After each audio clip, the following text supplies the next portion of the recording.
Hey, welcome everybody. Thanks for being here. Appreciate the opportunity we have to come together and have media availability. So we are looking at maybe adding a couple media availabilities throughout the session. So Alexa and I have talked about it. But if you have any questions answered or need interviewed, let us know. We'll do our best to accommodate our schedule to meet the needs. So. On Friday, I'm really proud of what happened up here at the Capitol of Higher Education. You had every institution leader of all 16 institutions, as well as the board, the Higher Education Board, and the commissioner come together with the speaker, the president, and the governor, and sign a resolution where basically said, we're going to put kids first, make sure that the quality of education is top notch, and that we do so to keep it affordable here in the state of Utah. We're really excited about the reforms in higher education over the last few years, and it's paying dividends. Governor Cox right now is off in Harvard today talking about some of the changes that we've done here in Utah, and what some best practices and things that we learned that worked well, things that didn't work well. So. And higher education is in a really good spot, much better spot today than it was a couple of years ago because of that work. And so it was never easy at first, and you guys will remember it was very controversial, but we went through a collaborative process where the legislature sat down, worked with higher education, with the Board of Higher Education, with university presidents, and we got an unbelievable outcome that will benefit students here in the state of Utah. Make sure they have more and additional options moving forward, and that they'll also do so hopefully at a lower, more affordable price, so that we can keep tuition rates low in the state of Utah. So, Speaker, if I can jump in there too, and just so that this group recognizes, a lot of that success belongs to Representative Karen Peterson and the work that she did and the way she handled probably one of the most significant controversial topics of last session. So just as you're looking who to give credit to, we stand up here and get to talk to everybody in the kumbaya moment, but she was in the trenches working that out for an entire session. And Senator Miller. Those two led the charge on that. They did the lion's share of the work, and neither one are running for the re-election. They go around, and we're going to miss them significantly moving forward. So that brings up next, as you know, we're right in the middle of appropriations, going through that. We've asked state agencies to kind of do something similar on the cuts with a 5% cut. Some will likely get reallocated, others may not, and may end up in other areas. I just want to be clear, a couple things that's caught the headlines that I've seen. Public education is not going to be getting a 5% reduction. In fact, public education will get another increase this year. However, there are programs inside of public education that don't make sense to continue forward with.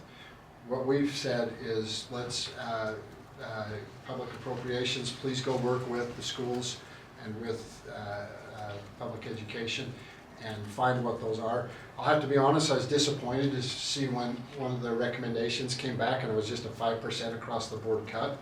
That's not what this is about. I mean, that's not what this is, and that's not the direction that we gave them. We said, go look in, tell us what programs are working, which ones are not, what areas could you cut and reallocate, where would you like to reallocate that cut to that makes more sense. So we hope that's how it finishes out.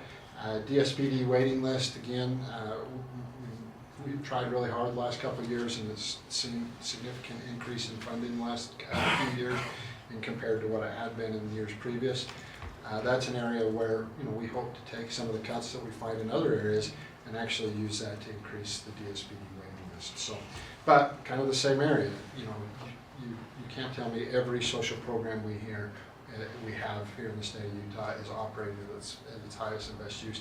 Another area that I really wish public education, some others would look at is administrative costs. I think it was approximately 30% of the revenue that higher education found came from administrative costs. So I think that we all ought to, I hope agencies and I hope that our appropriations committees really look to that and look at what are the administrative costs as they move forward. So Utah's unique and different. Most of you know this. We're the only state in the nation that has every representative or senator that sits on an appropriation committee. So it's treated Utah well over the years. So, and maybe before we jump off that, Speaker, the important part of this too, especially highlighting what Speaker referenced on the higher ed, that process, as you recall, last year was contentious and very similar, and it has yielded results that everybody can point to as beneficial. So going through this is a good process for the state, and we're grateful for the Speaker's leadership in pushing us in that direction so that it's not just higher ed that can benefit from these sort of changes, it's all portions of government. And one thing I hear, whether it's from Democrats or Republicans, one thing they're keeping government smaller generally tends to is something that both sides care about. So with that, we've got Representative Gwynn here. He passed a bill out of Judiciary Committee the other day, out of Law Enforcement Committee. Had unanimous support. That's HB 79. So we brought Representative Gwynn in to talk about that for a few minutes, and we'll open it up to questions. Thank you, Mr. Speaker. So HB 79 is the government immunity bill. It came about as a result of a Supreme Court decision on a case that was heard on appeals, the Armenta decision.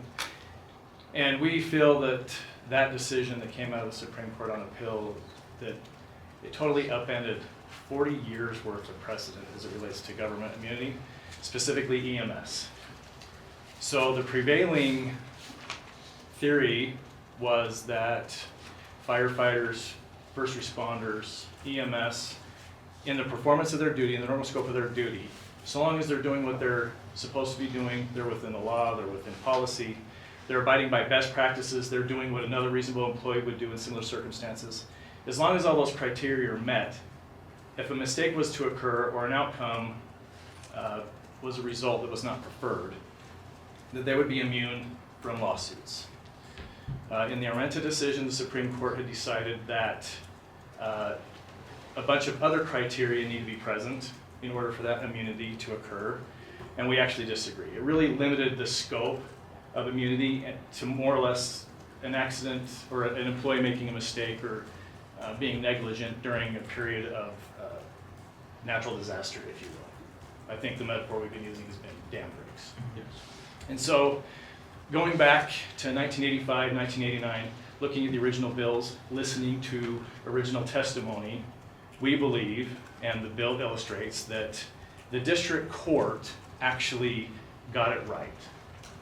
And so this bill is just saying, look, if an emergency responder is going to a medical call because someone called 911 and they do what they're supposed to be doing, regardless of the outcome, that they should be immune. Our employees should not be working in rapidly evolving environments, sometimes violent environments, right? And be thinking about whether or not they're going to be subject to a lawsuit. Now, what the bill does not do is it doesn't provide immunity in those instances where there's gross negligence or intentional conduct, right? It doesn't take away a person's ability to require an agency to show through a lawsuit that they are in fact immune. It doesn't do any of that. It just says, look, we agree with the district court and we agree with the 40 years of precedent that's been set as it relates to government immunity, EMS, first responders, fire, right? And that is, as long as they're abiding by the policies of their agency, as long as they're abiding by the state codes and statutes, as long as they're utilizing best practices, they should be immune from lawsuits. At this point, have you noticed any kind of a chilling effect since that decision was rendered by the Supreme Court? I haven't. I personally have not noticed or been. I Like, haven't even discussed. Are we seeing chilling. fewer people saying, I'm willing to be a first responder, or whoa, hands off, because I could be on the hook? Well, I mean, if you go back to 2015, as you see things happen in the culture of the United States as it relates to, whether it be riots or COVID or what have you, we know the greater liability that's placed on a first responder, the less likely they are to actually become employed. You can actually see that data move up and down. Right now, we're actually in a really good place recruiting fire, recruiting EMS, recruiting law enforcement. I do believe that decision will absolutely have a chilling effect. Agencies are going to show up to your house after you call 911, and they're going to want you to sign a bunch of liability waivers before they perform CPR on anybody. That's absolutely going to be a problem. And so not only is it going to impact the ability to recruit and retain, it's going to be more expensive to hire the people that are going to be willing to do it. And I can tell you from my experience, in this conversation's happening in every firehouse in this state. And so I think it's unequivocal that the Supreme Court of the state of Utah has made this state less safe, full stop. We have heard from several of our cities and counties about the concerns they have with it. So what do you say to those who, though, feel like you're still changing laws in the middle of a Supreme Court ruling? You don't like the ruling that they issue, and so you go back and change the law. Well, so you'd have to go back to the decision, read their decision, right? They were relying on the lack of a definition of a medical response, right? And I don't even think in their decision they even define medical response. They get in this argument or circular argument about what is or isn't in the code, what is or isn't in Black's Law Dictionary, right? But then they say, well, it's on its face what a medical response is. And we actually agree with that, and I think the district court agreed with that with their original ruling when they provided immunity to UFA. And again, if you're calling 911 and EMS shows up and they're providing medical care, that's the definition, right? It's on its face. And so we agree with the district court. And we believe that was the intent of the legislature. In 1989, they used the word like reassert, right? It was abundantly clear in 1989 what they meant. It's not that we disagree with the Supreme Court, we do, but they totally upended 40 years of precedent. And we agree with the district court. And that's our job as legislatures, to make it clear in the code. Briefly, are you seeing response to this? I mean, are there people who are advocating against this bill? Because I guess if you're trying to guard... Trial lawyers, the trial attorneys are Okay. the ones that we've seen. I think it passed out of committee. Yeah, unanimously. so... Because like I said, I've seen a unanimous Yeah, vote. the Clearly, trial there's an attorneys. To the appetite. speaker's point, right, again, we were talking about president, but we open a bill file, right? Now people want a bite of the apple, if you will. And, just hours before I go into committee, I'm getting phone calls from trial lawyers, and they want to talk about medical malpractice and insurance. That's not what this bill is about. It's not germane to this bill. All this bill is to clarify what the intent was of the legislature in 85 and 89. That's what this bill does. What else we got? Any response to what happened in Minnesota over the weekend? I think there's probably blame to be placed all the way around. I think we need a de-escalation overall from both sides, on the far right and the far left, on what's happening with immigration here in the state of Utah, or in the country. But I want to talk probably big picture, as I had a chance to think about it on yesterday. Actually, what I see as wrong is Congress, honestly. And it's frustrating, both sides are to blame. And this isn't a knock on Mitt Romney, but one of the things I remember Mitt Romney campaigning on in 2018 was immigration. Go back, pick a politician, and they all campaign on fixing the broken immigration system. And nothing ever happens inside of Congress. And I believe that's what's led to where we're at today. I think if Congress would get its crap together and act and come up with a reasonable solution to fix our broken immigration system, a lot of these things would go away. And it's not that hard, and it's not that difficult. Create a pathway for people to get legal citizenship here in the United States. Create a pathway for them to work and pay taxes and become a contributing member with some guardrails around it. And if they do that for a period of years, they ought to be able to become a citizen of this great nation. And on the flip side, if they come over here, they want to cause problems and they get into trouble, then they need to be sent back to the country that they came from. And so it's not that difficult of a problem to solve. And I would just call on Washington, D.C. and Congress to act. And right now is a great time to do it. And they ought to spend the rest of 2026 fixing our broken immigration system. So one thing that's occurring in Minneapolis is a lack of coordination or support from local law enforcement and federal law enforcement. They're clashing more than anything, and that seems to have come at the detriment of the safety of their residents that live there. And the longer that happens, the more it's going to happen, the bigger the problem's going to be. We've seen some large protests here in Salt Lake City. I'm wondering, what do you think makes Utah different so that we won't have a case like Minneapolis of ICE surges in the Collaboration. Again, collaboration between our locals, the state, and the federal government. When you have that collaboration, you generally find good pathways forward.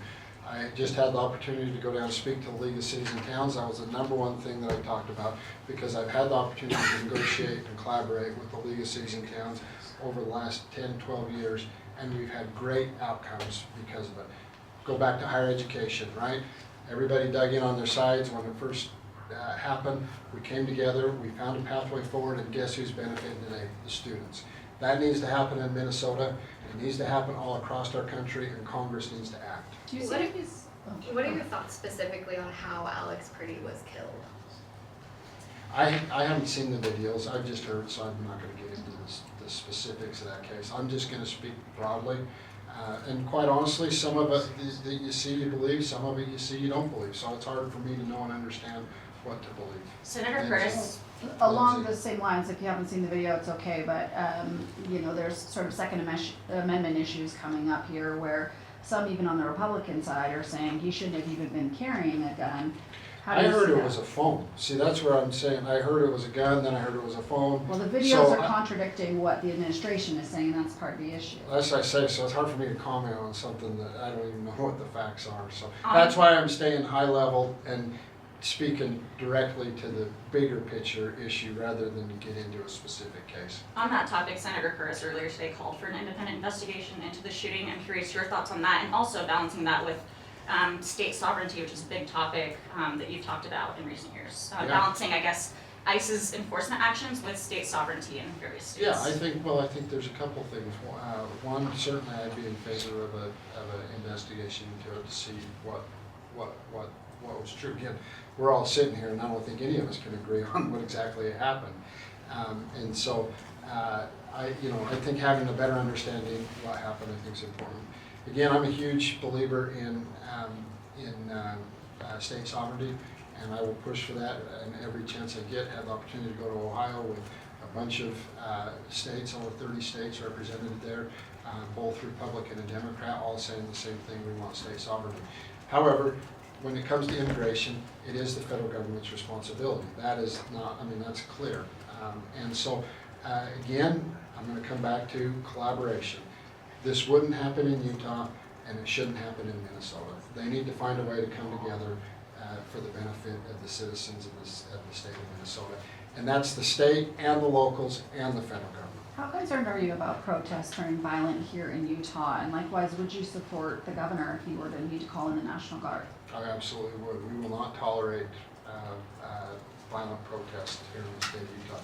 We will encourage and support peaceful protests.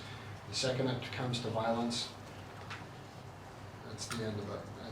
It will not be tolerated, plain and simple, and I would support the governor in whatever measures was necessary to make sure that was happening.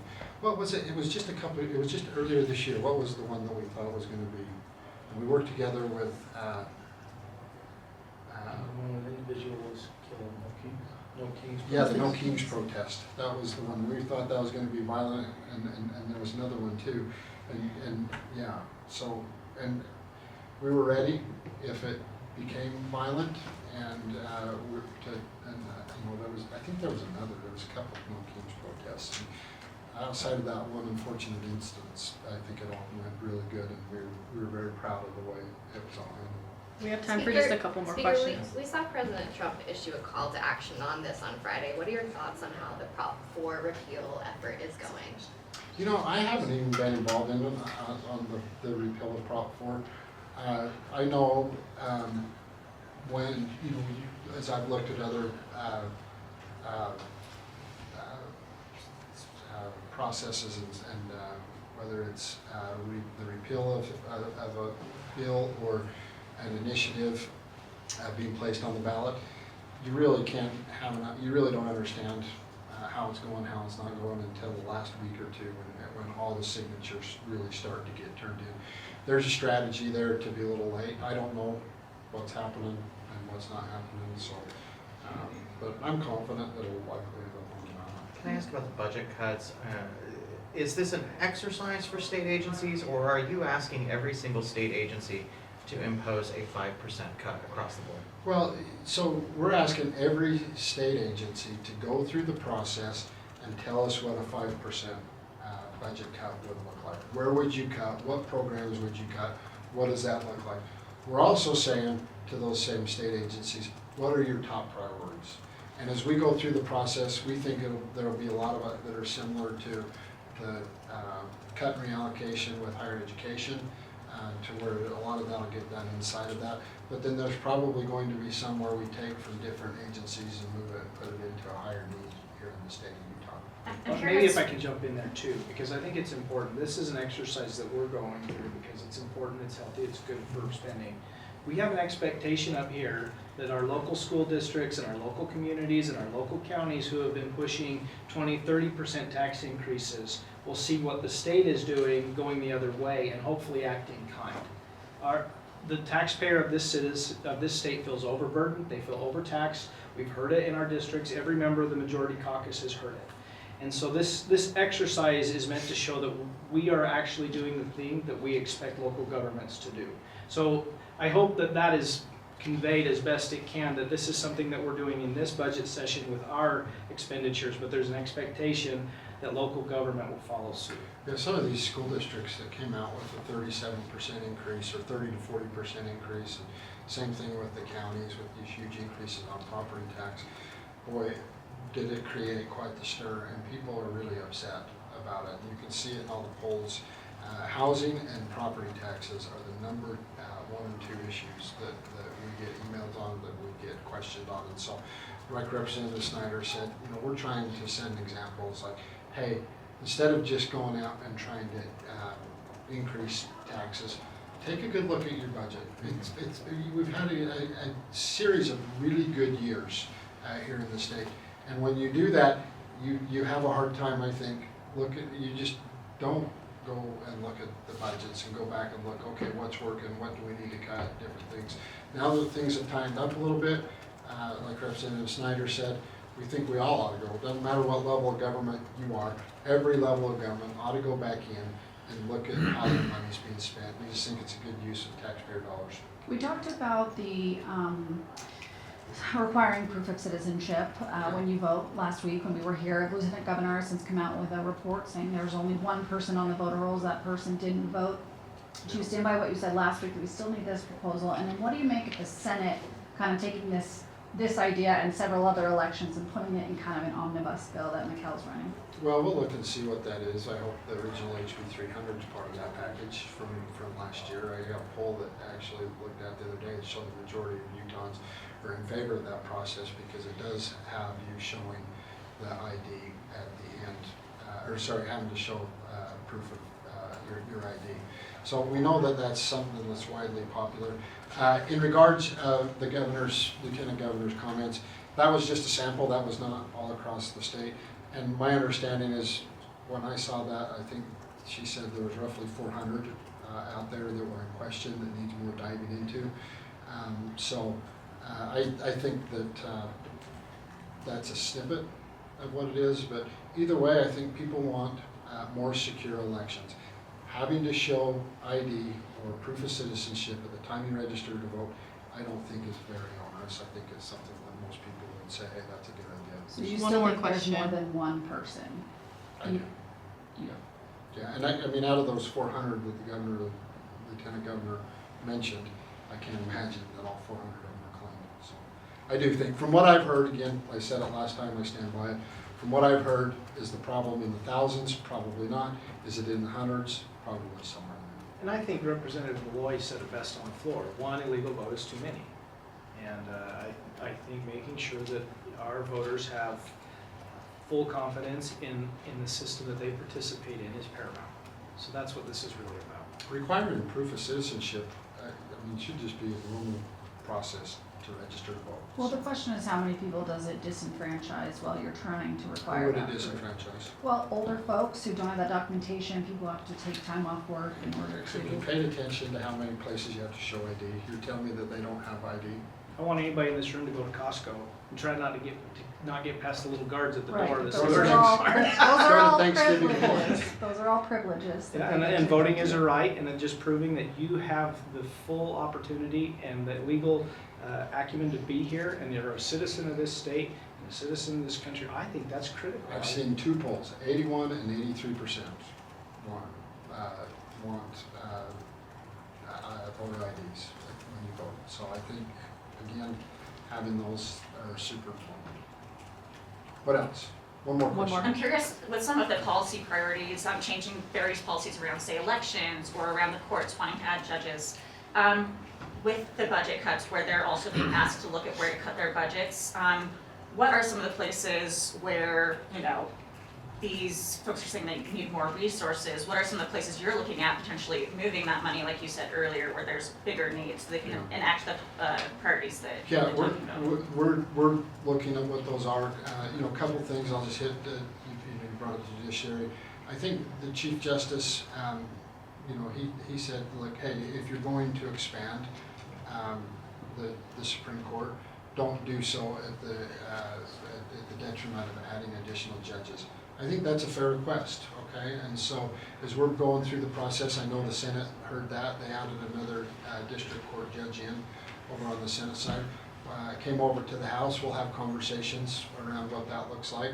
But I think those are fair requests. And I think, with judiciary in regards to some of these changes, look, we want to work together collaboratively. We want to take the same approach that we took with higher education.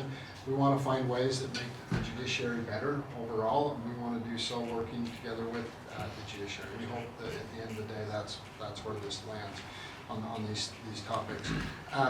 In regard, what was the other question? Just as far as, where you're asking all areas to All include areas. budget cuts? Yes, a couple areas. One, I think the DSPD waiting list, that's been a top priority for me the last 3 or 4 years. Increasing that, I think, is an area that needs increases. Of course, education, kids are our #1 asset here in the state of Utah. We'll see what that looks like. And then also, budgets are tight inside of affordability, #1 issue. We want to, again, try and find an additional $100 or $200 million for additional budget cuts on income tax moving forward. So these are all things I think are top priorities for the House and that we'll look at moving forward.